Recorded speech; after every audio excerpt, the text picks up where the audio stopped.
તો અમેરિકાની કોર્ટનો જે પ્રમાણે ઓર્ડર આવ્યો છે અદાણી ગ્રુપને લઈને તેને લઈને જ શક્તિસિંહ ગોહિલ કોંગ્રેસ અધ્યક્ષ પ્રેસ કોન્ફરન્સ કરી રહ્યા છે। સીધા જઈએ ત્યાં કે ખેતી પ્રધાન દેશમાં ખેતીને ખૂબ મહત્વ મળે પણ સાથોસાથ ઉદ્યોગો પણ આગળ વધે એ માટેનો પ્રયત્ન, પણ એ ઉદ્યોગ ખેતીના ભોગે ન હોવો જોઈએ। એ ઉદ્યોગ રાજ્યની તિજોરીને નુકસાન કરે એ રીતે ન હોવો જોઈએ। એક હેલ્ધી કોમ્પિટિશન, એક સકારાત્મક સ્પર્ધા, પારદર્શિતા અને ભ્રષ્ટાચાર વિહીન રીતે ઉદ્યોગકાર મહેનત કરે, જરૂર પડે એને યોગ્ય વાતાવરણ સરકાર આપે અને ઉદ્યોગોનો પણ વિકાસ થાય, આ પરિકલ્પના સાથે આપણા દેશમાં કામ થતું રહ્યું। કોંગ્રેસ પાર્ટીએ હંમેશા એ દિશામાં કામ કર્યું। આપણા ગુજરાતમાં 1992-93માં આખા દેશમાં સૌથી વધારે મૂડીરોકાણ, કાગળ પરના એમઓયુ નહીં હો, અત્યારે જેવા થાય છે, વાસ્તવિક મૂડીરોકાણ સૌથી વધારે આખા દેશમાં મહારાષ્ટ્ર કે મુંબઈ કરતા વધારે આવ્યું તો એ ગુજરાતમાં આવ્યું અને ત્યારે કોંગ્રેસની સરકાર હતી। હું આયોજન વિભાગનો મિનિસ્ટર હતો। એ સરકારની કોશિશ હતી કે ઉદ્યોગો આવે, એ ઉદ્યોગમાં ખેતીને નુકસાન ન થાય, એક સંતુલિત વિકાસ થવો જોઈએ, એટલે એક જ ક્લસ્ટર વિકસિત થાય અને ગુજરાતનો બીજો ભાગ છે અવિકસિત રહે નહીં। અને એટલા માટે સરકારે નીતિઓ કેટલીક બનાવેલી કે જો કોઈ રિફાઇનરી આવે, ઓઇલ રિફાઇનરી, અને જામનગર સ્થપાય, કારણ કે જામનગર એ પછાત જિલ્લો હતો, તો એને ઇન્સેન્ટિવ્સ એટલે કે સ્પેશિયલ સહાયો આપીશું।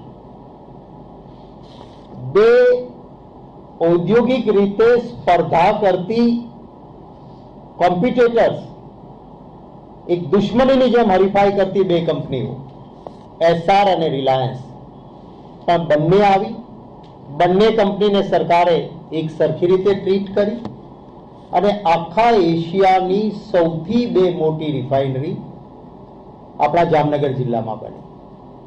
ઓટોમોબાઈલ્સ માટે આદિવાસી વિસ્તાર પસંદ કર્યો કે પંચમહાલ જિલ્લામાં આદિવાસી વિસ્તારમાં કોઈ મોટર સ્થાપનારી કંપની આવે, જનરલ મોટર્સનું કારખાનું સ્થપાયું પંચમહાલ જિલ્લામાં।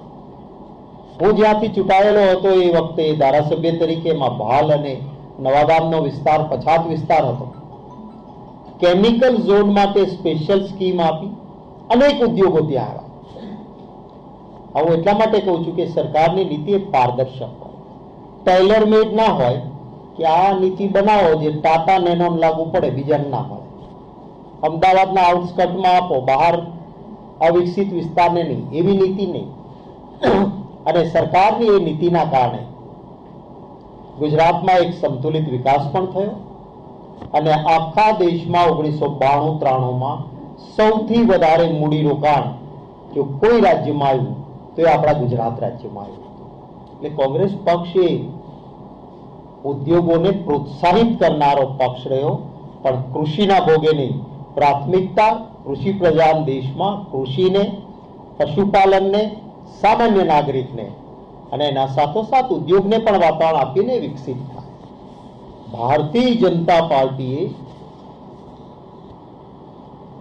એક જુદા પ્રકારની નીતિ અપનાવી અને એ નીતિ એ કે તિજોરીને લૂંટો, જનતાને લૂંટો, જેનો તોડ કરવો એનો કરો, એક માણસને હું ઝીરોમાંથી હીરો બનાવીશ, એના માટે તમામ દરવાજા ખુલ્લા, કોઈ નિયમ નહીં, કોઈ કાનૂન નહીં, કોઈ પારદર્શિતા નહીં। અને એ રીતે એક સામાન્ય માણસ પણ બોલતો થયો કે મોદી અદાણી ભાઈ ભાઈ, મિલકર ખાઈ મલાઈ, આ સ્લોગન છોકરાઓ પણ બોલતા થયા એવી સ્થિતિ થઈ। વારંવાર માંગણીઓ ઉઠી, કેટલીક બાબતોમાં જનતા લૂંટાય છે, સરકારની તિજોરી લૂંટાય છે, કંઈક તો તપાસ કરો, પુરાવા આપ્યા, દાખલાઓ આપ્યા, સરકારની ફાઇલોના કાગળો આપની સામે આપ્યા, એક પણ વખત પારદર્શિતા નહીં, તપાસ નહીં, અરે હું ખોટું બોલું છું એમ કહેવાની પણ હિંમત નહીં, કશું જ કર્યા વગર એને લૂંટવા દીધા.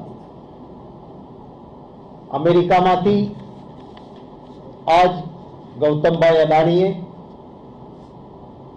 એક ખ્વાબ બતાવીને બહુ જ મોટા પાયે, ખૂબ મોટા પાયે ત્યાંથી ભંડોળ કે મને સોલારમાં કેવો નફો થઈ જવાનો છે કરીને લોન અને બોન્ડ પેટી $3 બિલિયન US, તમે એને રૂપિયામાં કન્વર્ટ કરીને કરશો તો બહુ મોટો આંકડો થશે, એટલા પૈસા લીધા. અને એ પછી અહીંયા આપણા દેશમાં એ પૈસાઓમાંથી જે ભ્રષ્ટાચાર અને જે રીતની વ્યવસ્થા થઈ, અમેરિકામાં રોકાણકારોના હિતની રક્ષા કરવા માટે સિક્યુરિટી એક્સચેન્જ કમિશન SEC છે, આપણે અહીંયા સેબી છે. સેબીનું કામ છે કે લોકોએ નાણાં રોક્યા હોય એનું રક્ષણ કેમ થાય, કંપનીઓ નિયમથી ચાલે, મૂડી રોકનારને કોઈને પરિસ્થિતિમાં તકલીફ ના પડે. હવે આપણે ત્યાં તો હું જ ચોર, હું જ કોટવાળ અને હું જ ન્યાયાધીશ. સેબીના ચેરપર્સન એ પોતે એ બેન બે જગ્યાએથી પૈસા લેતા અને સીધા ગૌતમભાઈ અદાણી સાથેના કનેક્શનના અનેક દાખલાઓ અમારા અનેક પ્રવક્તાઓએ દિલ્હીની પ્રેસ કોન્ફરન્સમાં આપને આપ્યા છે. અહીંયા લોકોના પૈસાની કોઈ સલામતી ચિંતા સેબી નથી કરતી, પરંતુ અમેરિકામાં સિક્યુરિટી એક્સચેન્જ કમિશન SEC એમના ત્યાંના લોકોના નાણાં અદાણીમાં રોકાયા છે